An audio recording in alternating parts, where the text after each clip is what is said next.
ये मूवी एक ऐसी लड़की के बारे में है जिसका सेल फोन गलती से एक सीरियल किलर के हाथ लग जाता है, जो उस लड़की के फोन को हैक करके उस लड़की की सारी एक्टिविटीज पर नजर रखता है। वो किलर ऐसा क्यों कर रहा था? क्या वो उस लड़की को मारने में कामयाब हो जाएगा?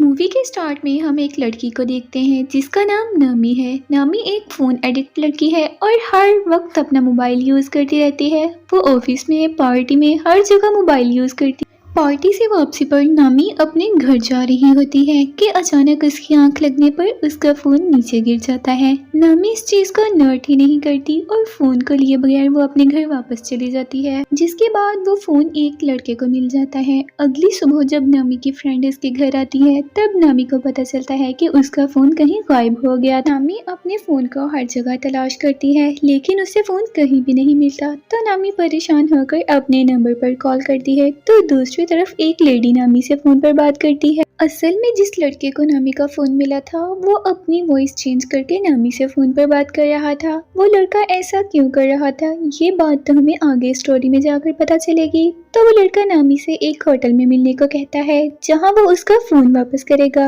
फोन बंद होने के बाद वो लड़का नामी के फोन को अनलॉक करने की कोशिश करता है, लेकिन जब उससे फोन अनलॉक नहीं होता तो उसको काफी गुस्सा आ जाता है और गुस्से में मोबाइल की स्क्रीन को ही तोड़ देता है। दूसरी तरफ पुलिस को जंगल में एक लड़की की डेड बॉडी मिलती है जिसकी हालत काफी खराब थी। तो उस केस को इन्वेस्टिगेट करने वाला ऑफिसर अपने एक साथी से कहता है कि इस खून का शक मुझे अपने बेटे योंग पर है, जो कि 7 साल पहले वो गायब हो गया था। योंग वही लड़का था जिसको नामी का फोन मिला था। तो ऑफिसर का साथी कहता है कि अगर ऐसा है तो हमें योंग के अगेंस्ट सबूत इकट्ठा करने होंगे। दूसरे सीन में नामी अपने डैड के रेस्टोरेंट आती है जहाँ वो अपने डैड की हेल्प भी किया करती थी। जब वो रेस्टोरेंट में काम कर रही होती है तो उसे उसी लेडी की कॉल आती है जिसके पास उसका सेल फोन था, यानी कि योंग की कॉल। तो वो लेडी नामी से कहती है कि तुम्हारा फोन गलती से मुझसे टूट गया है जिसे मैंने रिपेयरिंग शॉप पर दिया है, तुम अपना फोन उस शॉप से आकर ले लेना। जब नामी उस लेडी के बताए हुए एड्रेस पर पहुंच जाती है वहां पर योंग को देखते हैं जिसने मास्क लगाया हुआ था।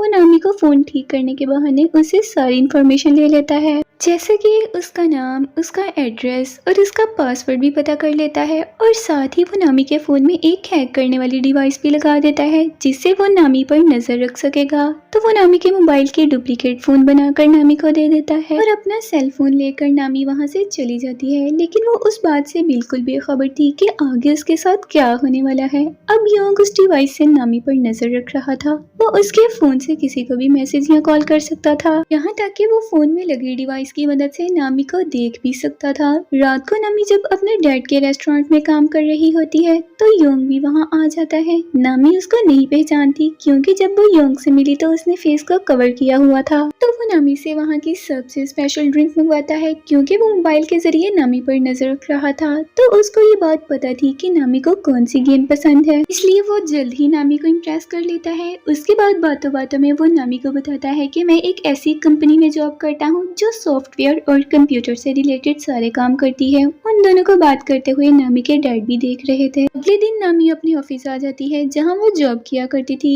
उधर योंग उस लड़की की तस्वीर को अपने लैपटॉप में देखता है जिसकी डेड बॉडी जंगल में मिली थी और ये साफ जाहिर था कि उस लड़की को योंग ने ही मारा था। तो ऑफिस में नामी की बॉस उसे बताती है कि उन्हें काफी बड़ा प्रोजेक्ट मिला है और साथ ही वो नामी की तारीफ करती है कि तुम बहुत अच्छा काम कर रही हो, इस वजह से मैं तुम्हारी सैलरी को डबल कर रही हूँ, लेकिन इस बात के बारे में किसी दूसरे वर्कर को ना बताना। अब उनकी ये सारी बात मोबाइल के जरिए योंग भी सुन रहा था। दूसरी तरफ वो ऑफिसर यानी कि योंग के डैड घर आकर अपनी वाइफ से योंग के बारे में पूछता है क्योंकि वो जानते थे कि योंग और उसकी वाइफ एक दूसरे से राब्ते में, लेकिन उसकी वाइफ कुछ नहीं बताती। तो ऑफिसर अपनी वाइफ को बताता है कि एक लड़की की डेड बॉडी उनको जंगल में मिली थी और मुझे योंग पर शक है और मैं जानता हूँ कि तुम योंग से राब्ते में हो। तो उसकी वाइफ कहती है कि मेरा योंग किसी को नहीं मार सकता। तो ऑफिसर के पास उसके साथी का टेक्स्ट आता है जो उसको बताता है कि योंग की लोकेशन का पता चल गया है। इधर नामी जब अपनी ऑफिस में थी तो योंग उसके घर पर जाता है और उसकी सारी चीजों को चेक करता है, जहाँ उसे नामी का दूसरा सेल फोन भी मिल जाता है, यानी कि नामी के पास एक नहीं बल्कि 2 फोन थे। योंग के डैड अपने साथी से योंग का पता लेकर उसके घर पहुंच जाते हैं जहां उन्हें मरने वाली लड़की की काफी सारी चीजें मिलती हैं और उस लड़की ने जो नेल पेंट लगाया था वो भी उसे वहां मिल जाता है। उसी दौरान जब योंग अपने घर वापस जाता है तो उसे अंदाजा हो जाता है कि कोई उसके घर के अंदर मौजूद है, इसलिए जब वो छुप कर अंदर देखता है तो उसका उसका डैड अंदर मौजूद था। इस पर वो बड़ी चालाकी से उनको बाहर बुलाता है। जब उसके डैड बाहर आते हैं तो योंग सारे प्रूफ्स को खत्म कर देता है और खुद भी वहाँ से चला जाता है। उसके बाद वो नामी के डैड के रेस्टोरेंट जाता है और नामी के डैड से मिलकर उनको बताता है कि मैं यहाँ अक्सर आता रहता हूँ। लेकिन नामी के डैड को पता चल जाता है कि वो झूठ बोल रहा है, वो तो सिर्फ 2 दफा ही वहाँ आया था। वापसी पर वो नामी को उस लड़के से दूर रहने का बोलते हैं क्योंकि योंग नामी के डैड को ठीक नहीं लग रहा था। अब उन दोनों की बातें योंग भी सुन लेता है। उसके बाद रात को नामी अपनी फ्रेंड से मिलती है और योंग के बारे में बातें करती है कि अगर वो अपने बाल छोटे करवा ले और ग्लासेस उतार दे तो वो बहुत ही हैंडसम लगेगा। दूसरी तरफ ऑफिसर उस पहली लड़की की मॉम से मिलता है जिसकी डेथ हो चुकी थी। तो उस लड़की की मॉम बताती है कि मेरी बेटी का मोबाइल कहीं गिर गया था, जिसके बाद उसके मोबाइल की स्क्रीन टूट गई और बाद में उसका मोबाइल एक मोबाइल शॉप से मिला था। उसके बाद से ही मेरी बेटी के साथ अजीब अजीब चीजें हो रही थी। फिर एक दिन उसे किसी ने मार दिया। ऑफिसर उस लड़की की मॉम से वादा करता है कि मैं जल्द ही कातिल को पकड़ लूंगा। दूसरी तरफ नामी के डैड काम के सिलसिले में बाहर आए हुए थे तो योंग उन पर हमला करके उनको पकड़ लेता है। उसी रात पुलिस को जंगल में 8 और डेड बॉडीज मिलती हैं जिनको बुरी तरह से मारा गया था। अगले दिन जब नामी की आंख खुलती है तो उसके मोबाइल पर उसके बॉस की काफी सारी कॉल्स आई हुई थी। साथ ही उसके फोन से उसके दोस्तों को मैसेज किए गए थे जिनमें उनको काफी बुरा भला कहा गया था। ये सब देखकर नामी बहुत परेशान हो जाती है। उसके अकाउंट से एक पोस्ट भी की गई थी जिसमें बताया गया था कि बॉस ने मेरी सैलरी डबल कर दी है। नामी जब अपने ऑफिस में आती है तो कोई भी उससे ठीक से बात नहीं करता। बॉस भी उसको वहाँ से धक्के मार कर निकाल देती है जिस पर नामी को बहुत दुख होता है। फिर वो अपनी फ्रेंड के पास जाती है और उसको सारी बात बताकर बहुत रोती है तो उसकी फ्रेंड उसको बहुत तसल्ली देती है। योंग जब ये सब कुछ देखता है वो सोचता है कि नामी अपनी फ्रेंड के बहुत ही क्लोज है तो वो कहता है कि उसकी फ्रेंड को रास्ते से हटाना होगा। यहाँ हमें ये बात पता चलती है कि योंग अब नामी के डैड के घर रह रहा है क्योंकि उसने उनको वहाँ बांध कर रखा हुआ था। साथ ही वो उनके अकाउंट से नामी को मैसेज भी कर रहा था ताकि उसे किसी किस्म का शक ना हो। अगले दिन नामी और उसकी फ्रेंड रेस्टोरेंट में बैठे बात कर रही होती है कि ऐसा कैसे पॉसिबल है कि उसके फोन से अपने आप कैसे मैसेज चले गए। अभी योंग भी वहाँ आ जाता है और कहता है कि मैं नामी की हेल्प कर सकता हूँ। तो वो उसका फोन चेक करके बताता है कि तुम्हारा फोन किसी ने हैक कर लिया है और तुम्हारे फोन में उसने एक डिवाइस भी लगाई हुई है जिससे वो तुम पर नजर रखे हुए है। ये सब सुनकर नामी काफी परेशान हो जाती है। उसके बाद योंग उसे बाहर बुलाकर कहता है कि ये काम किसी क्लोज इंसान का है, किसी ऐसे इंसान का जिसका तुम्हारे पासवर्ड का भी पता है। उसके बाद नामी को अपनी फ्रेंड पर शक होता है क्योंकि उसका पासवर्ड उसकी फ्रेंड के अलावा किसी को भी नहीं पता था, इसलिए वो अपनी फ्रेंड से ठीक से बात ही नहीं करती और उससे लड़ाई करके वहां से चली जाती है। दूसरी तरफ ऑफिसर कहता है कि हमें योंग को ढूंढने के लिए उस मोबाइल शॉप का पता लगाना होगा जहां वो काम करता है क्योंकि योंग ने जितने भी मर्डर किए हैं उनमें एक कॉमन बात थी, तो उन सब लोगों को फोन गुम होने के बाद एक शॉप से मिलते थे। दूसरी तरफ नामी अपनी और अपनी फ्रेंड की वीडियो देख रही होती है। इसको देखकर वो काफी दुखी हो जाती है और गुस्से से वो अपना फोन जोर से पर फेंकती है जिससे उसके मोबाइल की स्क्रीन टूट जाती है। दूसरी तरफ ऑफिसर को उस मोबाइल शॉप का पता तो चल गया था लेकिन योंग ने सब कुछ बर्बाद कर दिया था और सारे सबूत जला दिए थे। लेकिन ऑफिसर को कुछ लोगों का डाटा मिल जाता है जिनमें से कुछ लोग तो वो थे जिनकी डेड बॉडीज उनको मिल चुकी थी और साथ ही उनको नामी के फोन का डाटा भी मिल जाता है। तो ऑफिसर का साथी कहता है कि अभी हम इस लड़की को बचाना होगा क्योंकि योंग का अगला शिकार ये लड़की है। तभी नामी ये सारी बातें सुन लेती है क्योंकि वो अपना मोबाइल ठीक करवाने उसी शॉप पर आई थी। अब उसे सारी हकीकत का पता चल जाता है जिसे सुनकर उसे बहुत दुख होता है कि उसने अपनी फ्रेंड पर शक किया जबकि ये सब योंग कर रहा था। उसने नामी को ट्रैप किया, उसे धोखा दिया और उसकी वजह से उसकी जॉब भी चली गई। अब वो योंग को पकड़ने के लिए पुलिस की मदद करने का फैसला करती है तो वो कहती है कि मैं योंग को अपने घर बुलाऊंगी,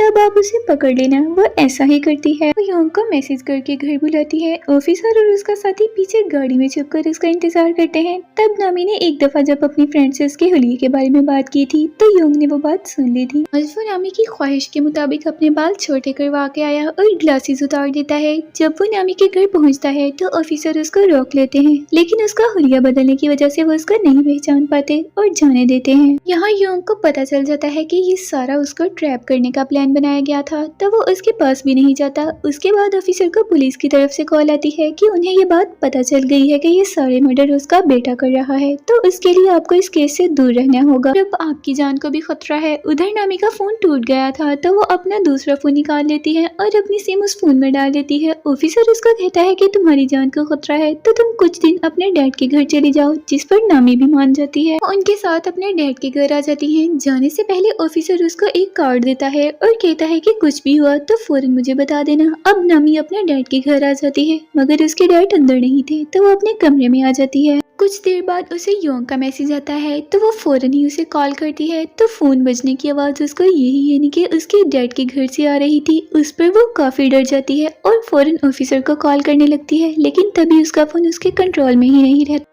योंग ने उसका ये फोन भी हैक किया हुआ था। उसके बाद नामी अपने डैड को ढूंढने लगती है, तभी योंग उसके सामने आ जाता है। वो नामी से कहता है कि तुम फौरन ऑफिसर को मैसेज करो कि तुम सेफ हो और मेरी फिक्र ना करे, अब हम कुछ दिन बाद ही मिलेंगे। ना चाहते हुए भी नामी अपने डैड को बचाने के लिए ऑफिसर को मैसेज कर देती है। फिर वो नामी को बाथरूम में उसके डैड के पास ले जाता है जहाँ योंग ने उन्हें बाथटब में बांध कर रखा हुआ था। वो उन्हें मारने की धमकी देता है तो नामी कहती है कि मेरे डैड को कुछ मत करो, तुम जैसा करोगे मैं वैसा ही करूंगी। तो योंग नामी को खुद को टेप से बांधने का कहता है। जब नामी खुद को टेप से बांध लेती है तो योंग उसके डैड को पानी में डुबोने के लिए पानी को खोल देता है। ये सब नामी भी देख रही थी और रोने लग जाती है। फिर योंग उसको भी उठाकर बाथटब में छोड़ देता है और उसको देखकर खुश होता है। उसके बाद जब योंग बाहर आता है तो उसे ऑफिसर का कार्ड मिलता है जो उसने नामी को दिया था और लिखा था कि मुझे कॉल करना, मैसेज ना करना। इसका मतलब था कि ऑफिसर को शक हो चुका था और वो वहाँ आने वाला था। तो योंग जल्दी से वहाँ से भागने लगता है, लेकिन उसके डैड ने पीछे से गन तान लेते हैं। लेकिन हुलिया चेंज होने की वजह से वो अभी भी उसको नहीं पहचान रहे थे और इसलिए अपने बेटे के बारे में पूछ रहे थे। इधर ऑफिसर का साथी नामी और उसके डैड को टब से बाहर निकाल लेता है। ऑफिसर योंग को बहुत मारता है और उससे बार बार अपने बेटे के बारे में पूछ रहा था। तो योंग कहता है कि डैड मैं ही आपका बेटा हूँ। ऑफिसर उसकी बात मान लेता है, तभी योंग हंसने लगता है। जब नामी को होश आता है तो वो देखती है कि ऑफिसर का साथी उसके डैड को होश में लाने की कोशिश कर रहा था, लेकिन उन्हें होश नहीं आ रहा था। इधर ऑफिसर जब योंग का बैग चेक कर रहा था तो उसमें उसे सारे लोगों की डिटेल्स मिल जाती हैं जिन्हें योंग ने मारा था। ऑफिसर देखता है कि वो कोई और नहीं बल्कि उनके बेटे योंग की ही डिटेल्स थी और साथ ही उनका सारा डाटा और उनकी फोटोज भी थी कि जो कातिल उनके सामने था वो असल में योंग था ही नहीं बल्कि उसने 7 साल पहले ऑफिसर के बेटे योंग को मार दिया था। उसकी आइडेंटिटी ले ली थी और तब से वो योंग बनकर लोगों को मार रहा था। ये जानकर ऑफिसर को बहुत दुख होता है। कातिल की ये सारी बातें नामी भी सुन रही थी तो वो गन लेकर उसके पास आती है और उसे शूट कर देती है। उसके बाद नामी देखती है कि उसके डैड को होश आ गया है, उनके गले लग जाती है। जब नामी अपनी फ्रेंड्स के साथ बाहर आई हुई थी तो कोई उस पर नजर रख रहा था जिसे नामी भी देख लेती है और समझ नहीं पाती कि ये कौन है और वो कातिल भी हो सकता था जो भी मरा नहीं था, जो ऑफिसर का बेटा या कोई और इंसान भी हो। इसी सस्पेंस के साथ मूवी यहीं पर खत्म हो जाती है।